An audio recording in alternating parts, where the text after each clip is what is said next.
fuunee deebi'ee jira jechuudha. Amiin qaasootii akkuma beekamu jechuudha. Egaa kallattumaan barnoota keenya kallattumaan itti fufeetiin jira jechuudha. Egaa barnoota keenya irraa immoo wantoota haarawaa fi wantoota dinqisiisoo argattanii fi waan guddaa akka baratan abdiin qaba jechuudha.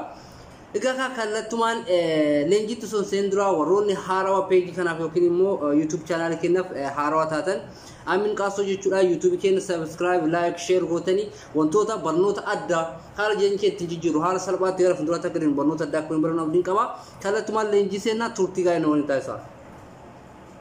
Akkuma asirratti argitaa jirtan leenjii guyyaa har'aa tureen sistema barbaachisaadha. Sistemni barbaachisaadha. Sistema jechuun maal jechuudha?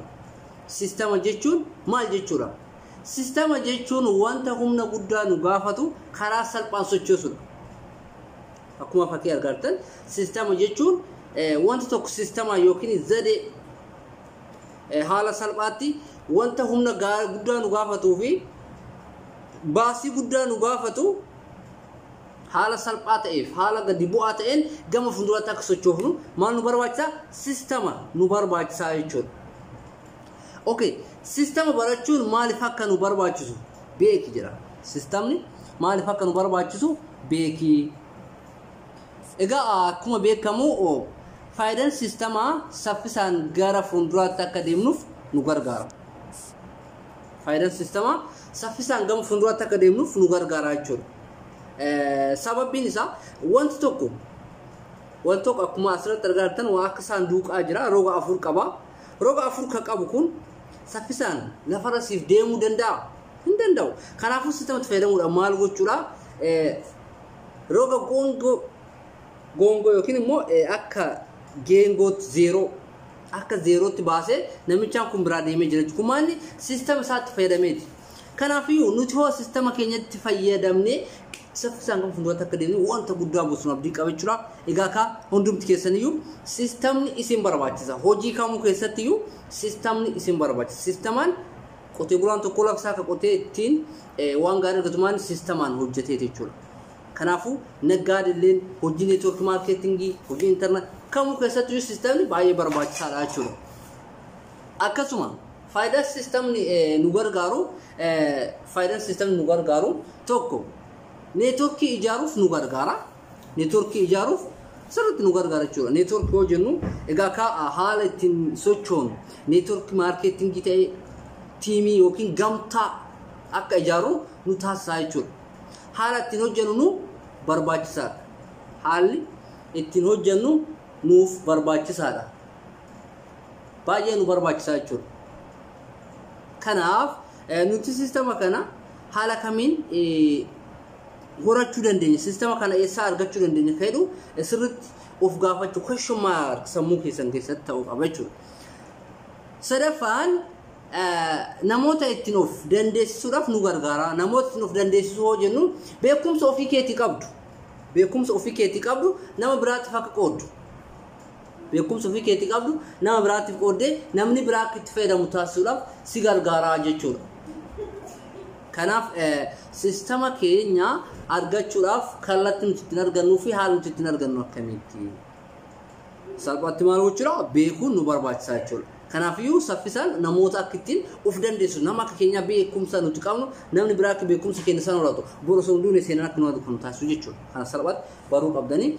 Afuraffaan hojii dhuunfaa akka hojjennuuf nu gargaara jechuudha. Hojii mataa keenya baasnee hojii mataa keenya uumnee namoota akka hojjetan taasisuudhaaf kan nu gargaaru jechuudha. Kanaafiyyuu hojiin nu barbaachisu hojii dhuunfaa keenya baasnee akka ittiin hojjennu. Nama tokko sun eegganni eenyummaadhaan nama jala sun deemne dhuunfaa keenyatti ofitti amanamummaadhaan sistema kana akka fayyadamnee hojii dhuunfaa hojjennu taasisaa jechuudha.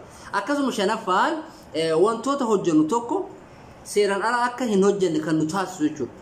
Seeraan ala akka hin hojjenne kan nu gargaaru jechuudha. Seeraan ala namni wanta tokko seeraan ala hojjete seera akka hin balleessine kan taasisu jechuudha. Akkasuma inni itti aanu karaa sirrii deemi. Ni milkooyta. Ati daandiin deemte namootaaf ilaalcha kee hin kennin. Namootaaf ilaalcha kee hin kennin. Because sababiin isaatiyyuu ati gaafa namootaaf ilaalcha kennite hojiin ati hojjettu hojii xiqqaa hoo ta'e hojii xiqqaa sana kaatee milkaa'uu dandeessa jechuudha. Kanaaf milkaa'insaaf ati namootaaf gurra kee hin kennin. bakka yaadde yoo geesse bakka kaleecha kaatisa yaadachuun baay'ee si barbaachisa jechuudha. Piikcharii kana yoo ilaaltan fakkii kana yoo ilaaltan fakkii kanarraa waan guddaa hubattan jedhee yaada. Namichaan kun duraan maaltu hojjetaa ture? Akkuma argitan sankoora nagadaa ture. Garuu ammaa ta'e addunyaa irratti waan guddaa hojjetaa jiru jechuudha. Taphataa addunyaalessaa ta'ee galii argataa kan jiru jechuudha. Kanaaf karaan ati deemtu sirrii taanaan abdii hin kutin. Yoomuu namaaf gurra hin kennin abadan. Namni si gadi deebisuu yaada, si kuffisuu yaada malee namni har'a hojiin ati hojjetaa jirtu kun sirrii miti hojii kana dhaabi siin jedhu. Hojiin kun sirrii miti hojiin kun noo sirraa hin tolu kan siin jedhu. Uffanni kun siif hin ta'u, wanti kun siif hin ta'u namni jedhu siif yaadee osoo hin taane sitti yaadeeti. Kana beeki. Namni si yaade wanta badaa qabdu wanti kun badaadha. Garuu immoo hojjedhuutiin dhuma isaa laala. Wanti kun wanta gaarii miti. Hojjedhu garuu wanta si barbaachisu irratti si qarqara. Hojjedhuutiin akka waan guddaa mul'istu abdii qabna. Siin jechuutu irra gaariidha. Kanaafiyyuu namni ati hin dandeessu wanti sun soba maal siin jedhu si kuffisuu yaadeti malee siif miti. Namni akkas siin jedhu sun osoo ati gaaf tokko rakkatte maallaqa tokko gaafatte siin kennu. Guyyaa tokko si kenna maybe guyyaa lammaffaa si kenna. Gaaf sadaffaa ati deebituun qabu siin jedha. Maaliif? Ofii isaatu of hin shaadu jechuudha. Kanaafiyyuu ati namaaf gurra kee hin kenni yoomiyyuu of ta'ii jiraadhu. Nama si duuba dhufu dhaloota keetiif fakkeenya gaarii ta'uudhaaf of ta'ii jiraadhu bakka kaate yaadadhu garuu yeroo iddoo yaaddisan geesse bakka kaate yaadachuun si barbaachisaa jechuudha. Jecha namaatiif bakka hin qabaatanitti ni haayi. Mala kaayyoo keetiif deema malee jecha namaatiif bakka hin kennin. Akkasuma hojii hojjettu kamiyyuu hin tuffatin. Hin tuffatin hojii hojjettu. Hojii hojjettu tuffatte taanaan kufuu dandeessa. Kanaafiyyuu hojii ilaalcha namaatiif bakka kennite taanaan ni kufta. Kana beeki. Kanaafiyyuu abjuun kee mul'anni kee bakka yaaddisan ga'uudhaaf moo socho'uu qabdu. Namaaf never give up. Yoomiyyuu abdii hin kutin wanta hojjettan irratti milkaa'uu dandeessaa jechuudha.